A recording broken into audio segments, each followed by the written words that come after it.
Good morning बच्चों। आज हम लोग हिंदी लैंग्वेज में चैप्टर 11 पढ़ेंगे जिसका नाम है वचन। तो वचन में बच्चों कल हम लोगों ने पढ़ लिया था कि वचन किसे कहते हैं और वचन के कितने भेद होते हैं। तो इसके आगे आज हम लोगों ने पढ़ लिया था कि एक वचन किसे कहते हैं, बहुवचन किसे कहते हैं। एक बार आपको थोड़ा सा रिवाइज करा दें, फिर आगे बढ़ते हैं। तो एक वचन बच्चों हमने आपको बताया था कि शब्द का वह रूप जिससे उसके एक होने का पता चले वो कहलाता है एक वचन, ठीक है। और शब्द का वह रूप जिससे उसके एक से अधिक होने का पता चले वो कहलाता है हमारा बहुवचन। तो आपको मैंने बताया था कि जैसे किताब अगर हम कहते हैं तो ये एक वचन है, और अगर एक से ज्यादा किताब तो हम कहते हैं किताबें, ठीक है, तब हम किताब नहीं कहते हैं। तो इस तरह से एक वचन और बहुवचन में अंतर होता है। अब हम लोग पढ़ेंगे कि वचन परिवर्तन के क्या नियम हैं, कि जब हम एक वचन से बहुवचन बनाते हैं तो क्या क्या परिवर्तन उसमें होते हैं, ठीक है। तो देखिए, पहला इसका नियम है कि जब हमारे पास अकारांत शब्द होते हैं, अकारांत शब्दों के अंत में ए लगा करके बहुवचन हम बना देते हैं। जैसे कि किताब हमारा क्या है, अकारांत शब्द है, ठीक है। देखिए बा में आ का उच्चारण आ रहा है, तो इसका बहुवचन हम बनाते हैं इसमें ए लगाकर, किताबें, ठीक है, किताबें, तो बन गया बहुवचन। बहन हमारा एक वचन शब्द है, तो इसमें हमने ए लगा दिया अंत में, तो क्या बन गया, बहनें। इसी प्रकार गाय का गायें, पलक का पलकें, कमीज का कमीजें, कलम का कलमें, सड़क का सड़कें, बिस्तर का बिस्तरें, राह का राहें, रात का रातें। तो बच्चों इस प्रकार से ये एक नियम है कि जिसके अंतर्गत अकारांत शब्दों को हम ए लगा करके बहुवचन में बना लेते हैं। अब देखिए दूसरा नियम इसका क्या है कि ये तो अकारांत शब्द थे, अब जब आकारांत हो यानी बड़े की मात्रा का स्वर आ रहा हो तब क्या लगाते हैं, तब शब्दों के अंत में ए लगाते हैं, ठीक है, तब उसमें ए लगा करके बहुवचन बनाते हैं। तो अब आपको देखना होगा कि हमारा शब्द जो इसमें जो एक वचन का है वो अकारांत है कि आकारांत है, तो ठीक है। तो अब देखिए बेटा इसमें बड़े की मात्रा का स्वर आ रहा है ना, तो ये आकारांत है, तो इसका बहुवचन में हम ए लगाएंगे, तो बेटे, ठीक है। अब एक हमारा शब्द है गोटा में देखिए आकारांत आ रहा है, बड़े स्वर की मात्रा आ रही है, तो इसका बहुवचन बनेगा गोटे। तोता का तोते, देखिए सभी में ए लग रहा है अंत में, ठीक है। रुपया का रुपए, बच्चा का बच्चे, पत्ता का पत्ते, गत्ता का गत्ते। तो इस प्रकार से ए लगा करके बहुवचन बनाते हैं जब आकारांत शब्द होते हैं, और अकारांत होते हैं तो ए लगाते हैं, ठीक है। अब देखिए तीसरा हमारा क्या नियम बच्चों, कि जब आकारांत शब्दों के अंत में हम ए लगा करके कुछ हमारे जो आकारांत शब्द हैं, अभी हमने आपको बताया कि उसमें ए लगा करके बहुवचन बनाते हैं, लेकिन वो कौन से शब्द हैं जिनमें हमें ए लगाना होता है, वो आकारांत शब्द।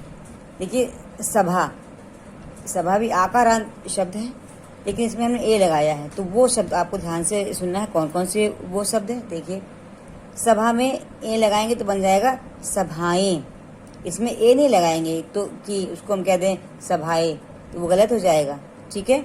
यहाँ पर कुछ ऐसे शब्द हैं जिनमें हम कुछ ऐसे आकारांत वाले शब्द हैं जिनमें हमें ए लगाना होता है, तो सभाएं।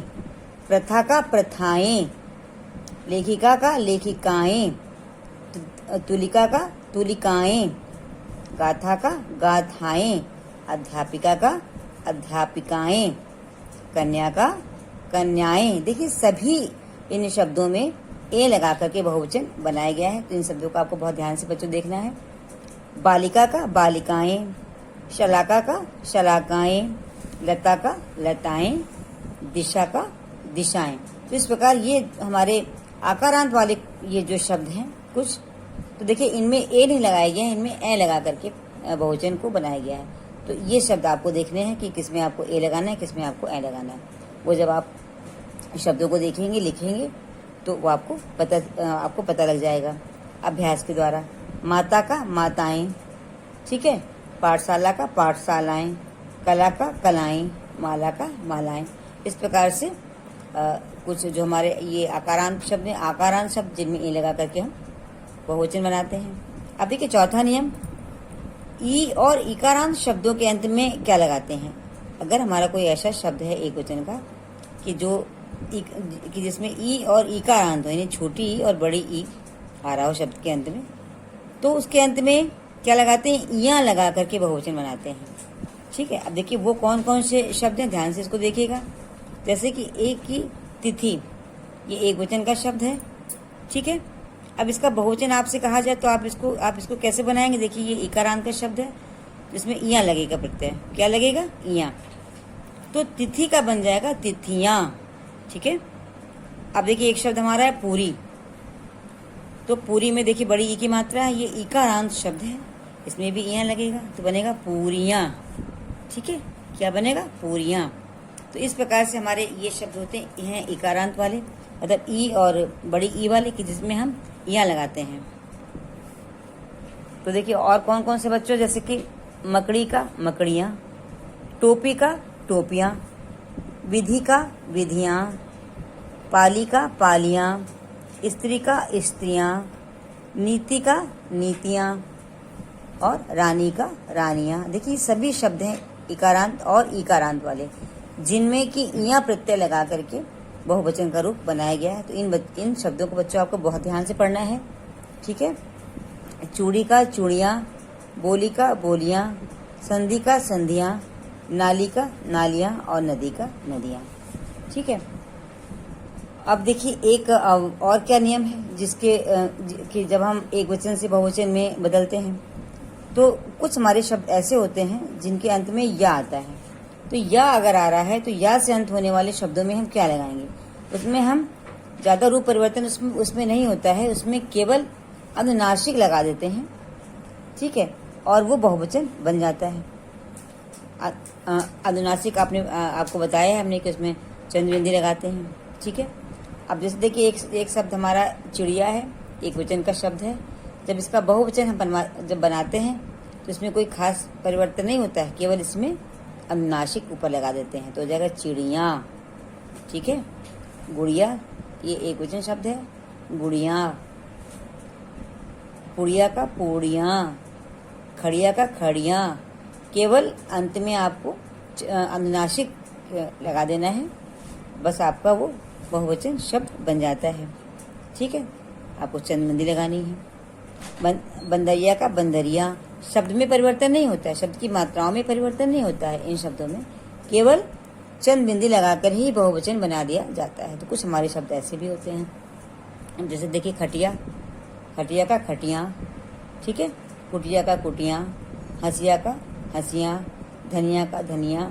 इस तरह से ये सभी शब्द हैं जिन्हें आपको बहुत ध्यान से देखना है कि इनकी शब्दों की मात्राओं में कोई परिवर्तन नहीं होता है, केवल अनुनासिक लगा करके इनको बहुवचन बना दिया जाता है। ठीक है बच्चों। अब देखिए कुछ शब्द हमारे ऐसे हैं कि शब्दांत में कोई विशेष शब्द जोड़ करके बहुवचन।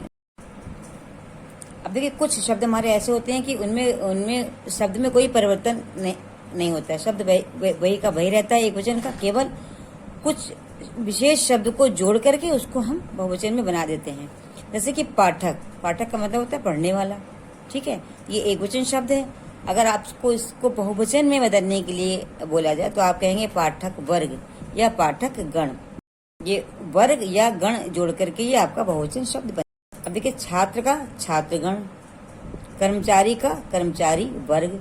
तो ये एक वचन के शब्द हैं, बहुवचन में इनमें परिवर्तन नहीं होता है, बल्कि इनमें ही कुछ विशेष शब्द जोड़ देते हैं, जैसे गण, वर्ग, और जोड़ करके बहुवचन बन जाता है।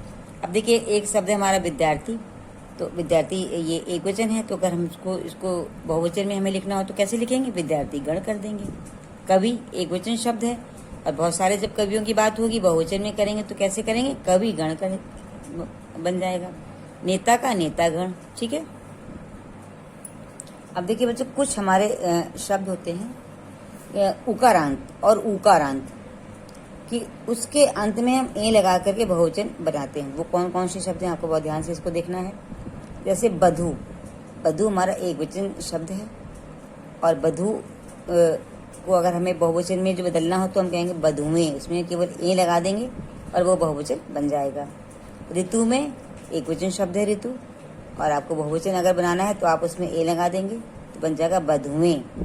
ठीक है, इसी प्रकार से वस्तु अगर को आपको बहुवचन बनाना हो, वस्तु एक वचन है तो वस्तुएं ए लगा दिया। धेनु गाय होती है तो ये एक वचन शब्द है, इसका बहुवचन धेनुए।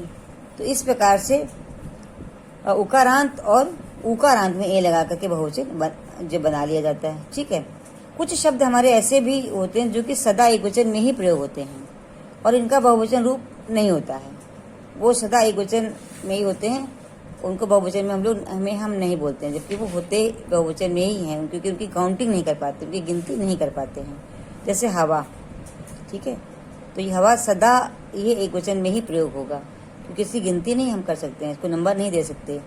हवा है, घी है, क्रोध है, अब क्रोध आ गया, गुस्सा आ गया, अब कितना आया इसकी कोई मात्रा नहीं है।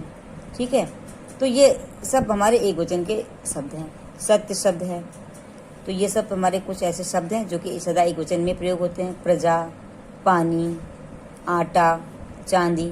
लेकिन जब साधारण बोलचाल की भाषा में इन शब्दों का प्रयोग करते हैं तो देखिए इनमें क्रिया हम एक वचन की ही लगाते हैं, है ना, इसमें बहुवचन की क्रिया नहीं लगती। जैसे हवा चल रही है, ठीक है, धूप, आकाश, आग, क्षमा, ये जो शब्द हैं ये हमारे सदा एक वचन में प्रयोग होते हैं, इनका बहुवचन में प्रयोग नहीं होता है।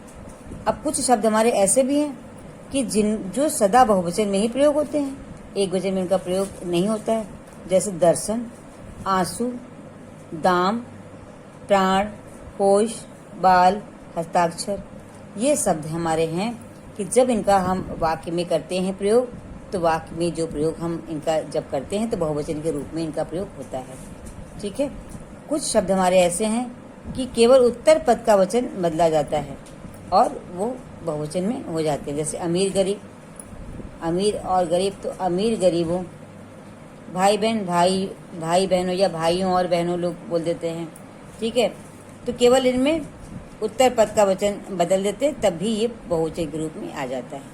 तो इस प्रकार बच्चों ये कुछ नियम थे कि जिनमें हमने पढ़ा कि एक वचन से बहुवचन में किस प्रकार से परिवर्तन होता है। ये हमारा पाठ आज का वचन का पूरा हो गया। इसका जो भी काम आपको भेजेंगे उसको करके हमें लिख के कॉपी में PDF फॉर्म में भेज दीजिएगा। Okay, bye.